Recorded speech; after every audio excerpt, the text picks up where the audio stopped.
महाकाव्य महाभारत हिंदू धर्म के प्रमुख धार्मिक ग्रंथों में से एक है। ये हिंदू धर्म का 5वां सबसे प्राचीन वेद माना जाता है। महाभारत के युद्ध के दौरान भगवान श्री कृष्ण द्वारा अर्जुन को दिए गए धर्म उपदेश से ही हिंदुओं की पवित्र श्रीमद् भगवद गीता की उत्पत्ति हुई है। वैसे तो महाभारत में कई सारे महत्वपूर्ण पात्र हैं, लेकिन सूर्यपुत्र कर्ण और पांडव अर्जुन के बीच हमेशा से ही तुलना की जाती रही है। जहां कई लोग कौरवों की तरफ से लड़ने के बावजूद आज भी कर्ण को हस्तिनापुर का वास्तविक उत्तराधिकारी मानते हैं, तो वहीं कुछ लोग अर्जुन को श्रेष्ठ योद्धा मानते हैं। ऐसे में आज हम आपको बताएंगे कि महाभारत के पात्र अर्जुन और कर्ण में सबसे बेहतर योद्धा कौन था। कुंती पुत्र अर्जुन। पांडु पुत्र अर्जुन विश्व के सर्वश्रेष्ठ धनुर्धर माने जाते हैं। अर्जुन ने गुरु द्रोणाचार्य से ही धनुर्विद्या सीखी थी। वह गुरु द्रोणाचार्य के प्रिय शिष्यों में से एक थे। कहा जाता है मुनि दुर्वासा के आशीर्वाद से ही राजा पांडु और कुंती के तीसरे पुत्र के रूप में अर्जुन का जन्म इंद्र देव की कृपा से हुआ था। इसके अलावा अर्जुन ने द्रौपदी को स्वयंवर में जीतकर उन्हें अपनी पत्नी बनाया था। महाभारत युद्ध के दौरान अर्जुन ने भगवान श्री कृष्ण और उनकी नारायणी सेना में से भगवान श्री कृष्ण को अपना सारथी चुना था। इस प्रकार महाभारत के युद्ध में पांडवों की ओर से अर्जुन एक प्रमुख योद्धा थे। सूर्यपुत्र कर्ण। धार्मिक मान्यताओं के आधार पर कर्ण का जन्म राजा पांडु और कुंती के विवाह से पहले हुआ था, जिसके चलते रानी कुंती ने लोकलाज के भय से कर्ण को गंगाजी में बहा दिया था। तत्पश्चात अधीर्त और उनकी पत्नी राधा ने कर्ण का लालन पालन किया और कर्ण का नाम वासुसेन रखा। उन दिनों गुरु द्रोणाचार्य कुरु राजकुमारों को शिक्षा प्रदान करते थे, लेकिन उन्होंने कर्ण को इसलिए शिक्षा देने से मना कर दिया क्योंकि वह सुतपुत्र थे। जिसके बाद कर्ण को परशुराम का साथ मिला और उन्होंने कर्ण की प्रतिभा को निखार कर उसे दयावान, निपुण, धनुर्धारी और परिश्रमी बनाया। महाभारत के युद्ध में जब भीष्म पितामह घायल हो गए थे, तब कर्ण ने अपनी शक्ति का प्रयोग कर कौरवों की तरफ से पांडवों को युद्ध में कड़ी चुनौती दी थी। इस प्रकार महाभारत के युद्ध में सूर्यपुत्र कर्ण भी एक महान योद्धा थे। अर्जुन और कर्ण में से कौन सर्वश्रेष्ठ था? महाभारत के सर्वश्रेष्ठ योद्धा और माता कुंती के दोनों पुत्रों अर्जुन और कर्ण के बीच काफी समानताएं देखने को मिलती है। यही कारण है कि अर्जुन और कर्ण में हमेशा ये तुलना की जाती है कि इन दोनों में से सर्वश्रेष्ठ कौन है।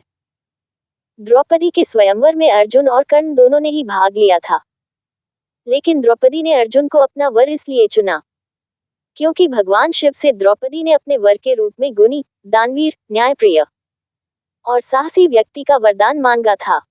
ऐसे में कर्ण और अर्जुन दोनों ही उपयुक्त वर थे, लेकिन कर्ण की दुर्योधन से घनिष्ठता के चलते द्रौपदी ने अर्जुन से विवाह कर लिया। दूसरी ओर द्रौपदी के चीरहरण के समय कर्ण ने द्रौपदी को वैश्या कहकर संबोधित किया था, क्योंकि स्वयंवर के समय द्रौपदी ने कर्ण को सुतपुत्र कह दिया था। सूर्यपुत्र कर्ण ने अपनी माता कुंती को दिया वचन आखिरी सांस तक निभाया। माता कुंती ने युद्ध से पहले कर्ण को यह सच बता दिया था कि वह उनकी माता है और पांडव उनके भाई। ऐसे में माता कुंती ने कर्ण से वचन ले लिया था कि ज्येष्ठ भाई होने के नाते तुम पांडव भाइयों की हत्या नहीं करोगे, जिसके कारण कर्ण ने युद्ध क्षेत्र में भीम और युधिष्ठिर आदि पांडव भाइयों को परास्त तो किया, लेकिन किसी का वध नहीं किया। युद्ध भूमि में जब कर्ण और अर्जुन आमने सामने थे, तब अर्जुन के बाण से कर्ण का रथ 10 कदम पीछे खिसक गया था, और जब कर्ण ने बाण चलाया तब अर्जुन का रथ 7 कदम पीछे चला गया था। जिस पर भगवान कृष्ण ने कर्ण की प्रशंसा करते हुए अर्जुन से कहा था कि तुम्हारे रथ पर तीनों लोकों का भार लिए मैं बैठा हूं। ऐसे में तुम्हारे रथ को हिला पाना भी असंभव है, लेकिन कर्ण ने ऐसा कर दिखाया, जो कि कर्ण की धनुर्विद्या में पारंगत होना दर्शाता है। ऐसे में कहा जा सकता है कि अर्जुन और कर्ण दोनों ही शक्तिशाली थे। इन दोनों ने एक दूसरे को महाभारत युद्ध में कड़ी टक्कर दी थी, लेकिन कौरवों का साथ देने के चलते कर्ण को अपनी जान गंवानी पड़ी। सूर्यपुत्र कर्ण के पास शक्तिशाली कवच और कुंडल थे, जिनके होते हुए कर्ण को कोई भी मार नहीं सकता था। हालांकि भगवान इंद्र देवता ने छल पूर्वक कर्ण के दानवीर गुण के चलते कर्ण से कवच और कुंडल ले लिए थे। दूसरी ओर भगवान कृष्ण के कहने पर कर्ण ने अपने प्रमुख अमोघ अस्त्र को अर्जुन के बजाय घटोत्कच पर चलवा दिया था। इसके बाद कर्ण के पास कोई अद्भुत शक्ति नहीं बची। लेकिन फिर भी कर्ण ने पांडव भाइयों से युद्ध में काफी मशक्कत करवाई। राजा पांडु और माता कुंती का पुत्र होने के कारण अर्जुन का जीवन पूर्णता में बीता, जबकि सूर्यपुत्र कर्ण का जीवन शुरू से ही अभावों में व्यतीत हुआ। जन्म के बाद से ही कर्ण को जीवन भर सुतपुत्र कहकर संबोधित किया गया। फिर भी कर्ण को समाज में महान योद्धा माना जाता है, जिनकी प्रशंसा में भगवान श्री कृष्ण ने भी कहा था कि कर्ण जैसे वीर पुरुष मानव जाति के लिए एक आदर्श है और सदा ही अपनी दानवीरता के लिए पहचाने जाते हैं। दूसरी ओर अर्जुन सदा ही विजयी, तपशील, विभत्सु, सव्यसाची और वीर योद्धा के रूप में प्रसिद्ध हैं। कर्ण और अर्जुन के मध्य पूर्व जन्म संबंधी एक समानता भी देखने को मिलती है। पुराणों में वर्णित एक कथा के अनुसार, जब महादेव और ब्रह्मा जी के बीच युद्ध हुआ था, तब महादेव ने ब्रह्मा जी के 5वें सर को काट दिया था, जिससे ब्रह्मा जी के शरीर से पसीना निकलने लगता है और उसकी एक बूंद से स्वेदज नाम के एक वीर योद्धा का जन्म होता है, जो अपने पिता के अपमान का बदला लेने के लिए महादेव से युद्ध करता था। तब महादेव भगवान विष्णु से इसका उपाय पूछते हैं, तो भगवान विष्णु अपने रक्त से रक्तज नाम के एक वीर योद्धा को उत्पन्न करते हैं।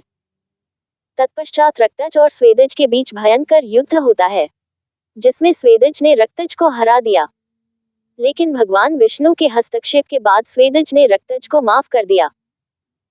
इसके बाद भगवान विष्णु ने स्वेदज को सूर्य देवता और रक्तज को इंद्र भगवान को सौंप दिया। साथ ही यह वरदान दिया कि अगले जन्म में स्वेदज रक्तज के हाथों मारा जाएगा, जिसके बाद द्वापर युग में स्वेदज के रूप में कर्ण और रक्तज के रूप में अर्जुन ने जन्म लिया।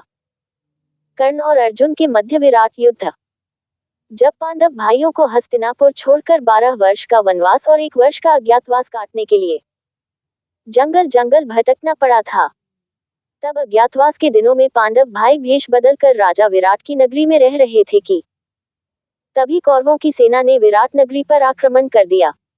ऐसे में विराट नगरी को कौरवों के आक्रमण से बचाने के लिए अर्जुन ने पांडव भाइयों के साथ मिलकर युद्ध में भाग लिया।